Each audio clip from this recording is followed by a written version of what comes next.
주님 다시 오실 때까지 나는 이 길을 가리라. 좁은 문 좁은 길 나의 십자가 지고 나의 가는 이 길 끝에서 나는 주님을 보리라. 영광의 내 주님 나를 맞아주시리. 주님 다시 오실 때까지 나는 일어나 달려가리라. 주의 영광 온 땅 덮을 때 나는 일어나 노래하리. 내 사모하는 주님 온 세상 구주시라. 내 사모하는 주님 영광의 왕이시라. 할렐루야. 우리가 기억해야 되는 것은 대속과 대속의 목적을 잘 구분해야 된다는 것입니다. 만약 구분하지 않고 혼동을 하게 되면은 우리의 믿음 생활에 너무나 많은 것을 놓치게 되어 있습니다. 그렇다고 한다면 대속이라고 하는 것은 무엇이냐? 그것은 오늘 본문 13절 말씀처럼 예수 그리스도께서 우리의 죄를 위해서 십자가에서 대신 죽으신 것을 갖다가 대속이라 하는 것이죠. 그렇다고 한다면 대속의 목적은 무엇인가? 우리가 대속의 목적을 논하기 전에 우선 해야 할 일이 있다고 한다면 그것은 바로 예수님의 대속의 사역에 대해서 좀 더 자세히 알아봐야 한다는 것입니다. 그리고 예수님의 그 대속은 어디서부터 시작을 해야 되느냐? 바로 겟세마네 언덕에서부터 시작해야 하는 것이에요. 마태복음 26장 38절에 보게 되면 예수님께서 이렇게 기도하십니다. 내가 심히 고민하여 죽게 되었다. 이렇게 말씀하셨어요. 그러니까 주님은 십자가를 앞에 놓으시고 또 대속의 길을 걸어가시기 전에 심히 고민을 하셨는데 어느 정도까지 고민을 하셨는가? 죽으실 정도로 고민을 하셨던 것입니다. 그리고 주님은 말씀하시죠. 얼마나 그 길이 험한 길인지 할 수만 있으면 이 잔을 내게서 지나가게 하옵소서. 그러나 나의 원대로 마옵시고 아버지의 뜻대로 하옵소서. 이렇게 기도를 하셨습니다. 또 히브리서 5장 7절 말씀을 보게 되면은 육체에 계실 때에 자기를 죽음에서 능히 구원하실 이에게 심한 통곡과 눈물로 간구와 소원을 올리셨다. 이렇게 말씀하고 있어요. 예수님은 십자가를 앞에 놓으시고 심한 통곡을 하셨던 것입니다. 여러분들 통곡이 뭡니까? 그것은 소리내어서 슬프고 서럽게 우는 것이 바로 통곡인 것이에요. 예수님께서 얼마나 서럽게 슬프게 우셨는가? 심한 통곡이라고 말씀을 하셨습니다. 또 뿐만 아니죠. 통곡에는 눈물까지 포함이 되어 있는데 얼마나 많은 눈물을 흘리셨으면 심한 통곡과 눈물로 간구와 소원을 올리셨다고 그렇게 기록하고 있겠습니까? 또 누가복음 22장 44절 말씀에 보게 되면 힘쓰고 애써 더욱 간절히 기도하셨더라. 이렇게 말씀하고 있어요.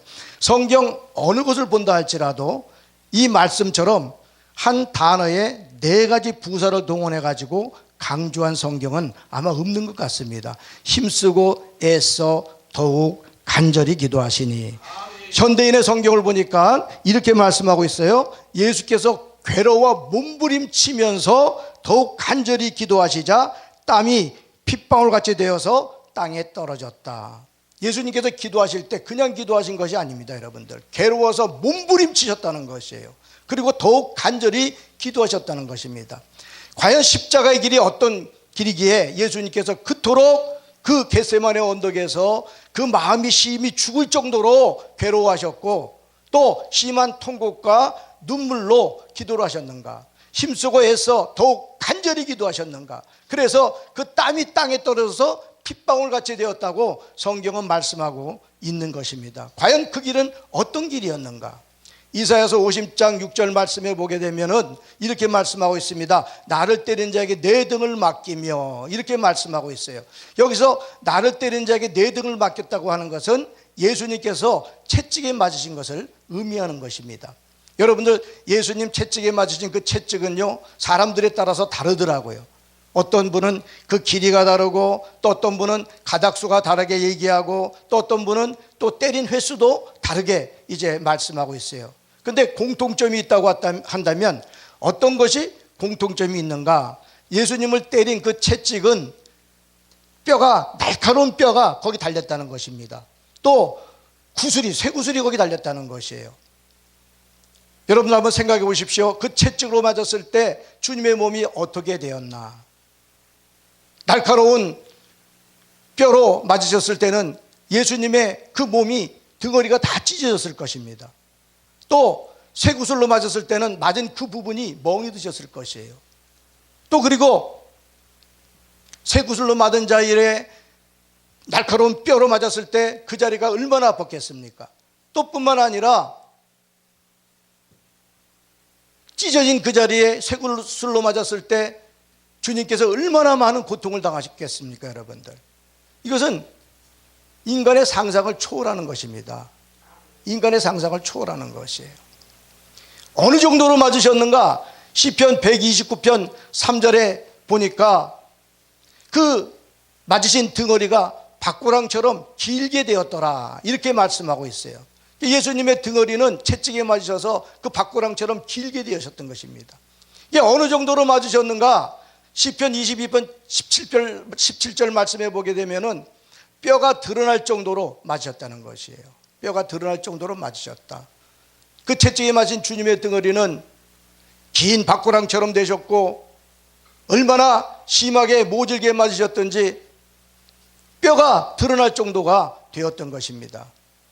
사랑하는 여러분, 예수님께서 왜 이런 채찍에 맞으셨습니까? 이사야서 53장 5절 말씀해 보니까 그가 채찍에 맞음으로 우리가 나음을 입었도다. 할렐루야. 예수님께서 이 세상에 살아가는 동안에 우리의 모든 질병을 고쳐주시기 위해서 채찍에 맞은 줄 믿습니다. 그렇다고 한다면 오늘 우리들의 믿음 생활 가운데서 어떤 일들이 일어나야 됩니까? 병고침의 역사가 일어나야 되는 것이에요. 그것은 너무나 자연스럽게 일어나야 되는 것입니다. 병고침의 역사가 나타나는 것이 정상적이 되어야 되는 것이에요. 그런데 솔직히 우리의 믿음 생활의 모습을 한번 돌아볼 때 그런 일들이 과연 얼마나 일어나고 있는가 라고 한번 생각해 볼 필요가 여러분들 있는 것입니다. 제가 아는 주위의 분들, 목사님들도 그렇고요, 또 사모님도 그렇고요, 또 장로님도 그렇고요, 또 권사님도 그렇고요, 집사님들도 그렇고요, 그냥 낫는 병이 아니라 못 고칠 병으로 인하여서 아쉬운 나이에 이 세상을 떠나는 그런 분들을 제법 많이 볼 수가 있어요. 참 너무나 그것이 안타깝더라고요.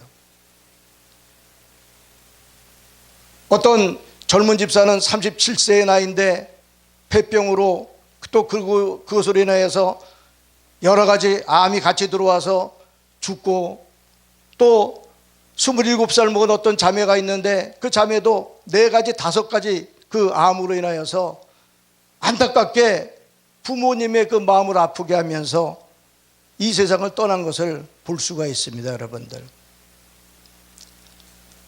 어떤 목사님이 병원에 신방을 갔는데 큰 병원에, 종합병원에 6인실을 갔다 그래요. 6인실을 갔는데 거기 환자들을 보니까 6명 중에 5명이 예수 믿는 사람이었다고 그렇게 말씀하신 것을 들었습니다. 여러분들, 그리고 심지어 어떤 젊은 권사님은 다리를 절단해야 되는 그런 수술도 받으셨다는 것입니다. 여러분들, 오늘 우리들은 잘 깨달아야 됩니다. 예수님께서 왜 그 모진 십자가의 길을 걸어가시고 또 그 모진 채찍에 맞으셨는가, 이것을 잘 깨달아야 되고, 그 주님께서 채찍임하신 그 목적이 여러분들이 섬기는 교회와 또 제가 섬기는 교회에 나타나야 될 줄 믿습니다. 그리고 그것이 아주 자연스럽게 나타나야 되는 것이에요. 아주 평범한 일처럼 그렇게 나타나야 되는 것입니다. 여러분들, 정말 이렇게 되어지기를 주님의 이름으로 축원합니다. 그리고 주님은 수염 뽑힘을 당하셨어요. 성경에 보니까 침뱉음을 당하셨습니다. 너무나 치욕스러운 일을 주님께서 당하신 것이에요. 너무나 치욕스러운 일. 또 뿐만 아닙니다. 뺨을 맞으시고요, 주먹으로 얼굴도 맞으셨어요. 어느 정도로 맞으셨는가? 이사야서 52장 14절 말씀해 보니까 이왕에는 그 얼굴이 타인보다 상하였고 그 모양이 인생보다 상하였으므로 우리가 그를 보고 놀랐거니와, 이렇게 말씀하고 있어요. 이 말씀을 쉬운 성경으로 보니까 이렇게 해석하고 있습니다. 그를 보고 여러 사람이 놀랐다. 매맞고 피 흘림으로 그의 얼굴과 모습이 너무 상하여 사람처럼 보이지 않았다. 여러분들, 우리 주님의 얼굴이 얼마나 맞으셨든지 사람처럼 보이지 않았다는 것이에요. 아마 여기저기 터져서 피도 많이 흘리셨을 것이고 또 많이 찢어지셨을 것이고 또 퉁퉁 부었을 것이고 아무리 봐도 사람의 모습처럼 보이지 않을 만큼 예수님께서는 그렇게 뺨을 맞으시고 주먹을 맞으신 것이에요. 어디 그뿐이겠습니까? 예수님께서는 홍포를 입으시고 가시면류관을 쓰셨죠. 그죠? 어떤 분이 성지순례를 가가지고 예수님께서 쓰신 그 가시면류관을 만지다가 실수로 손가락이 찔렸대요. 그랬더니 그 고통이 일주일 동안 갔더라고 어떤 목사님이 얘기를 하시더라고요. 근데 그 가시면류관을 쓰신 것이에요. 쓰시기만 하셨습니까? 갈대 지팡이로 그 머리를 맞으시기도 하셨어요. 그 지팡이가요, 비교적 단단한 지팡이랍니다. 여러분들, 그들이 놀리며 예수님의 그 가시면류관을 지팡이로 때렸을 때 얼마나 깊이 들어갔겠습니까?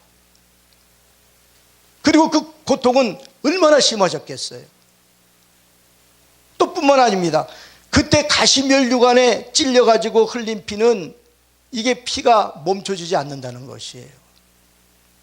여러분, 한번 생각해 보십시오. 얼굴은 형체를 알아볼 수 없을 정도로 맞으셨고 그 얼굴에는 머리에서 끊임없이 흘러내린 그 주님의 피를 여러분들 한번 생각을 한번 해보세요. 정말 여러분들 사람같이 보였겠습니까? 온 얼굴은 새빨간 피로 물들었던 것이에요. 그리고 그들은 예수님을 다 괴롭힌 후에 예수님에게 십자가를 지게 하시고 골고다 언덕을 올라가게 하셨습니다. 그때도 힘이 들어서 넘어지게 되면 가차없이 채찍질한다는 것이에요. 그리고 그 사형 형장에 가셔서는 주님께서 온몸이 다 발가벗기게 되셨어요. 그리고 양손과 양발에 못이 박혔던 것입니다. 여러분들, 그 못이 얼마나 고통스러운 못이었겠습니까? 이것은 인간의 필설로는 표현할 수 없는 그런 고통이 예수님에게 당한 것입니다. 그리고 그 십자가에 달리게 되면요, 팔이 빠지게 된대요. 그 고통 또한 얼마나 컸겠습니까? 근데 더 중요한 것은 뭐냐면 십자가형이라고 하는 것은 사람을 질식을 시켜서 죽이는 사형틀이 바로 십자가라는 것이에요. 그래서 거기 십자가에 올라가게 되면은 숨을 쉴 수가 없는 것입니다. 여러분들, 그래도 숨을 쉬기 위해서는 어떻게 됩니까? 못 박힌 발을 밀고 일어나야 되는 것이에요. 또 양손이 움직여야 된다는 것입니다. 얼마나 많은 고통을 주님께서 그 십자가에서 여러분들 당하셨겠습니까? 그리고 시간이 지나가자 예수님은 마침내 운명을 하셨는데, 좌우에 달린 강도는 성경에 보니까 다리를 꺾어서, 왜? 아직까지 죽지 않았기 때문에 다리를 꺾어서, 앞에서 말씀을 드렸죠. 숨을 쉬려고 그러면 다리를 딛고 일어서야 되는데 그 다리를 꺾게 되면 숨을 못 쉬게 되는 것이에요. 그래서 그들은 다리를 꺾었고 예수님께 왔을 때는 이미 예수님께서 운명하셨기 때문에 옆구리 창을 찔러가지고 피 한 방울, 물 한 방울 남김없이 다 쏟아진 줄 믿습니다. 여러분들, 예수님께서 무슨 죄가 있었습니까? 죄가 없었어요. 아무런 죄도 없으셨습니다. 그럼에도 불구하고 그 모진 십자가의 길을 걸어가셨고 대속의 길을 걸어가셨고, 그러면서 주님께서는 한마디 말씀도 안 하셨어요. 한마디 말씀도. 저가 곤욕을 당하여 괴로울 때에도 그 입을 열지 아니하였으며 마치 도수장으로 끌려간 어린 양과 털 깎는 자 앞에 잠잠한 양처럼 그 입을 열지 아니하였도다 라고 성경은 말씀하고 있는 것입니다. 여러분들, 우리가 예수님의 그 대속에 대해서 너무나 자세히 우리 마음판에 새기면서 신앙생활을 해야 될 줄 믿습니다. 그럴 때 대속의 목적을 이루고자 하는 그 마음이 생기는 것이고 그 믿음이 생기는 것이고 그 사명이 생기는 줄 믿습니다. 우리 모두 예수님의 그 대속의 그 뜻을 잘 깨닫고 대속의 목적을 꼭 이루어드리는 삶을 살아가는 저와 여러분들 될 수 있기를 주님의 이름으로 축원합니다. 축원합니다. 우리 찬양합니다.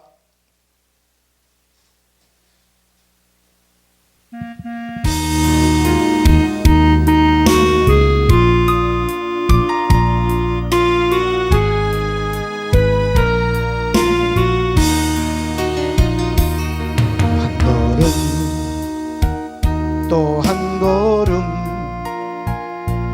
무거운 발길 옮길 때 저들 모두 큰 소리로 소리치며 뒤따랐네.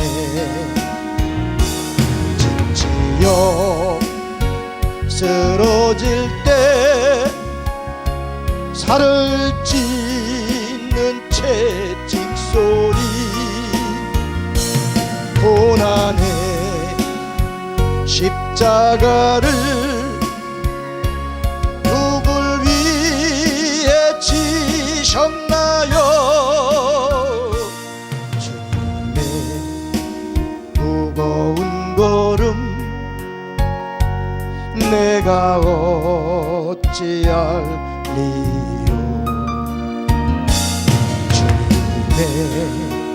무거운 발길 내가 어찌할리요.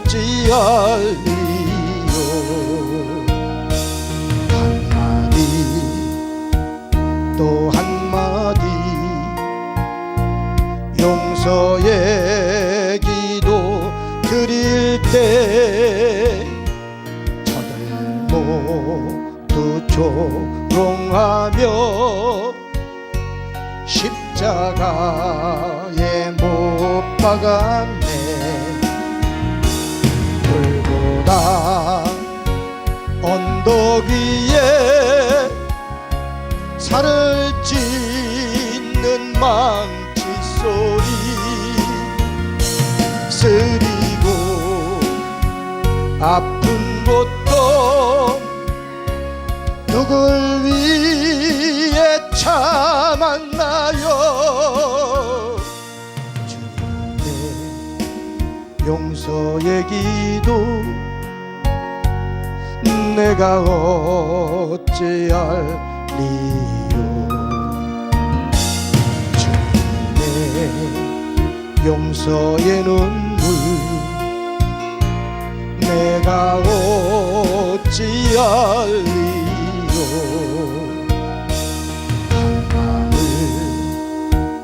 또 한 방울 뜨거운 눈물 흘릴 때 저들 모두 큰 소리로 희롱하며 비웃었네. 옆구리 창에 찔려 흘러내린 저 붉은 피 죽음의 골고다를 누굴 위해 가셨나요? 주님의 뜨거운 눈물 내가 어찌할리요? 주님의 뜨거운 눈물 내가 어찌할리요? 할렐루야! 여러분들, 우리는 반드시 대속의 목적을 이루는 삶을 살아야 되는 줄 믿습니다.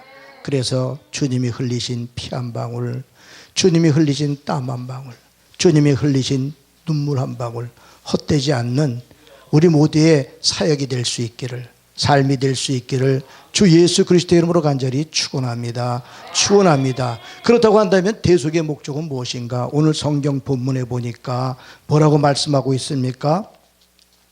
이는 그리스도 예수 안에서 아브라함의 복이 이방인에게 미치게 하고, 그러니까 우리들에게 아브라함의 복을 받게 하기 위하여서 예수님께서는 십자가에서 죽으신 것입니다. 여러분들, 우리가 유대인입니까? 아니면 이방인입니까? 바로 이방인인 것이에요. 오늘 저와 여러분들의 죄를 위하여서 예수님께서 십자가에서 죽으신 줄 믿습니다. 그리고 그것이 바로 아브라함의 복인데, 아브라함의 복은 바로 영생의 복인 것이에요. 이신칭이 믿음으로써 의롭다 하심을 얻는 바로 그 축복을 우리가 받아 누리게 된 줄 믿습니다. 이 세상에서 그 어떠한 축복보다도 저와 여러분 같은 죄인들이 이제 천국 백성이 되고 주님 앞에 간다고 하는 것, 그거보다도 더 큰 복은 없는 줄 믿습니다. 할렐루야. 두 번째, 어떤 복인가? 성경에 보니까 이렇게 말씀하고 있습니다. 또 우리로 하여금 믿음으로 말미암아 성령의 약속을 받게 하려 함이라, 이렇게 말씀하고 있어요. 우리로 하여금 성령의 약속을 받게 하기 위하여서 예수님께서 십자가에서 대속의 길을 걸어가신 줄 믿습니다. 그러면 그 성령의 약속이 무엇인가? 사도행전 2장 33절 말씀해 보게 되면은 여기서는 약속하신 성령이라고 말씀하고 있는 것이에요. 그러니까 성령의 약속은 곧 뭡니까? 약속하신 성령인 것이에요. 그러면 그 약속하신 성령은 과연 무엇인가? 저와 여러분들이 잘 아는 사도행전 2장 1절에서 4절까지 바로 그 사건을 의미하는 것입니다. 오순절날이 이미 이름에 해가지고 한 바로 그 약속이 바로 성령의 약속인 것이에요. 맞습니까? 맞습니다. 사도행전 1장 4절 5절 말씀해 보게 되면 사도와 같이 모이사 그대에게 분부하여 가라사대 예루살렘을 떠나지 말고 내게서 들은 바 아버지의 약속하신 것을 기다리라. 무엇을 기다리라? 약속하신 것을 기다리라. 왜 그렇습니까? 요한은 물로 세례를 베풀었으나 너희는 몇 날이 못되어 성령으로 세례를 받으리라. 할렐루야. 그러니까 약속하신 성령은 성령의 약속이요, 성령의 약속은 바로 뭡니까? 성령 세례를 의미하는 줄 믿습니다. 그렇다고 한다면 왜 성령 세례를 받으라고 주님께서 말씀하셨는가? 이제 주님은 이 말씀을 하시고 승천하게 되시거든요. 제자들에게 하시고 싶은 말씀들이 많이 있을 텐데 주님은 다른 거 다 말씀하지 않고 이 말씀하신 것이에요. 너희는 바로 성령으로 세례를 받아야 하느니라. 그렇다고 한다면 왜 성령으로 세례를 받아야 됩니까? 사도행전 1장 8절 말씀해 보니까 오직 성령이 너에게 임하시면 너희가 뭐를 받고? 권능을 받고. 할렐루야. 우리가 그 권능을 받게 하시려고 우리 주님께서 그 모진 십자가에서 죽음을 당하신 것입니다. 여러분들, 그 권능이라는 것을 받으면 어떻게 됩니까?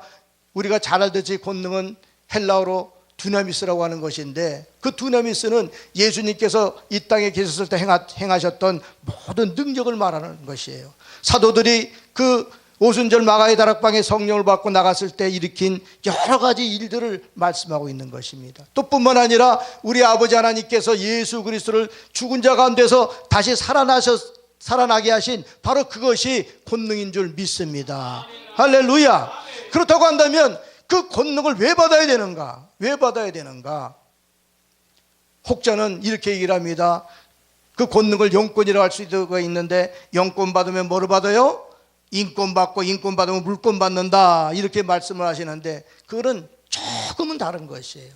그것이 목적이 되어서는 안 되는 것입니다. 왜 우리가 그 권능을 받아야 되느냐? 1장 8절 맨 끝에 보면은 땅끝까지 이르러서 뭐가 되리라?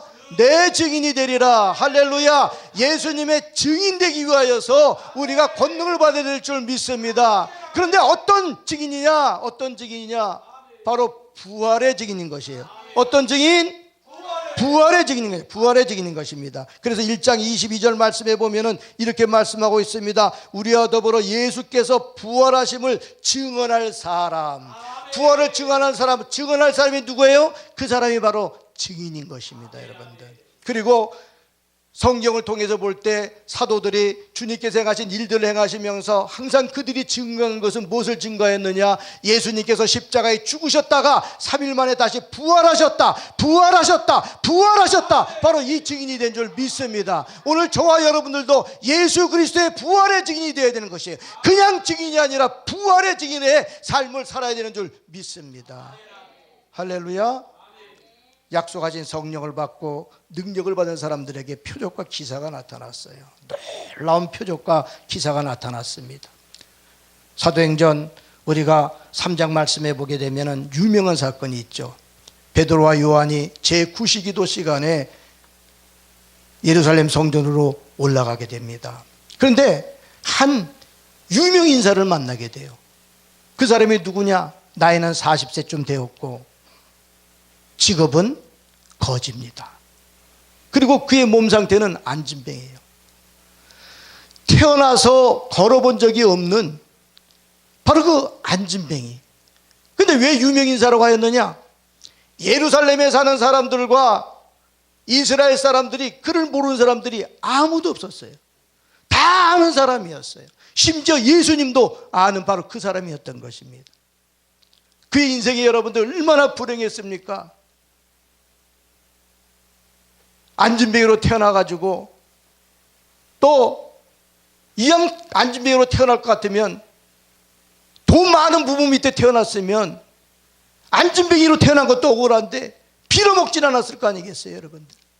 그런데 그 안진뱅이는 태어나기도 잘못 태어났고 부모도 잘못 만났고 그가 살아갈 수 있는 유일한 방법은 거지, 동령하는 것밖에 없었던 것입니다. 하루는 그가 앉아있는데 어떤 두 사람이 지나가게 됩니다. 평상시 하던 대로 한 푼 줍쇼 구걸을 했습니다. 그때 베드로 사도가 그의 눈을 보면서 내 눈을 봐라, 내 손을 잡아라 그러면서 뭐라고 합니까? 은과 금은 내게 없거니와 내게 있는 것 너에게 주노니 곧 나사렛 예수 이름으로 일어나 걸어라 할 때 벌떡 일어나 걷게 된 줄 믿습니다. 그러면서 그는 하나님을 찬양하죠. 성전으로 들어가서 뛰기도 하며 걷기도 하며 하나님을 찬양하게 됩니다. 성전에 있는 사람들이 그의 행동이 이상하니까 다들 주목하게 되었어요. 장로님, 저 사람 어디 많이 본 거 아닙니까? 글쎄, 저 안진뱅이 아니에요? 에이, 설마 안진뱅이가 어떻게 일어나? 말도 안 되지. 아니, 똑바로 한번 보세요. 아, 그렇네? 그러는 사이에 베드로 사도하고 요한 사도가 들어오게 됩니다. 바로 이분들이 나를 일으켰습니다. 그랬더니 그 주위에 사람들이 막 몰려들기 시작했어요. 그랬을 때 이 베드로 사도가 그들에게 뭐라고 말했는가? 여러분, 이거는 좀 한번 봅시다. 사도행전 3장 12절 말씀 함께 읽습니다. 시작. 3장 12절. 베드로가 이것을 보고 백성에게 말하되 이스라엘 사람들아 이 일을 왜 놀랍게 여기느냐? 따라합니다. 왜 놀랍게 여기느냐? 놀라운 일입니까? 아닙니까? 놀라운 일이에요. 놀라운 일이에요. 10절 말씀해 보니까 사람들이 이렇게 얘기합니다. 심히 놀랍게 여기며 놀라니라. 그냥 놀라니라가 아니라 심히 놀랍게 여기며 놀라니라. 얼마나 놀랄 일입니까, 여러분들? 40년 동안 결코 일어난 적이 없는 바로 그 사람. 놀라운 일이죠. 근데 정작 많은 사람이 놀라워할 때 베드로 사도는 뭐라고 얘기를 해요? 여러분들 왜 이 일을, 이스라엘 사람들 이 일을 왜 놀랍게 여기느냐? 왜 놀랍게 여기느냐? 놀라운 일이 일어났는데 베드로 사도는 뭐라고 얘기해요? 이 일을 왜 놀랍게 여기냐는 것입니다. 여러분들 이 말씀을 들을 때 소름이 끼치지 않습니까? 바로 기독교가 이런 것입니다. 여러분들, 사람들 입장에서 보게 되면 정말 놀라운 일인데 우리는 더 이상 그것을 놀랍게 여기지 않는 것이 바로 기독교인 것이에요. 왜 놀랍게 여기느냐? 오늘 저 여러분들의 사역 가운데서 바로 이러한 역사가 나타나기를 주님의 이름으로 축원합니다. 축원합니다. 오늘날 이것을 잃어버린 것은 아닌가? 오늘날 한국교회가 이것을 잃어버린 것은 아닌가? 왜 놀랍게 여기느냐? 왜 기이 여기느냐? 엄청나게 놀랄 그 일이 바로 나타났음에도 불구하고 베드로 사도는 왜 이 일을 기이 여기느냐? 저는 제 사역 가운데서 이 일이 나타나기를 간절히 소망하고 있습니다.